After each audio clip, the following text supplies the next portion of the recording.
জার্মানির প্রধানমন্ত্রী বিসমার্ক ছিলেন একজন নিপুণ কূটনীতিবিদ। মূল প্রতিপক্ষ ফ্রান্সকে বিচ্ছিন্ন করার জন্য তিনি কূটনৈতিক জোট গঠনে সচেষ্ট হন।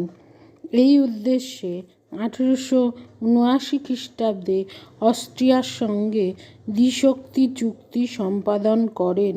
এরপর 1882 খ্রিস্টাব্দে ইটালিকে সংশ্লিষ্ট করে ত্রিশক্তি চুক্তি সম্পাদিত হয়। এই চুক্তি অনুসারে জার্মানি, অস্ট্রিয়া ও ইটালি আত্মরক্ষার ব্যাপারে পারস্পরিক সামরিক সাহায্যদানের সিদ্ধান্ত নেয়। কিন্তু যদিও বিসমার্ক মৈত্রীজোটের রাজনীতির প্রবক্তা ছিলেন, কিন্তু তার আমলে ত্রিশক্তি সন্ধি মূলত একটি আত্মরক্ষামূলক সন্ধি ছিল।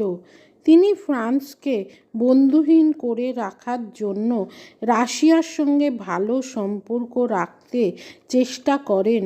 অন্যদিকে ইংল্যান্ডের সঙ্গেও জার্মানির কোনো বিরোধ ছিল না, ফলে ইউরোপে জার্মানির প্রাধান্য অক্ষুণ্ণ রইল এবং ফ্রান্স ইউরোপের রাজনীতিতে বিচ্ছিন্ন হয়ে পড়ে।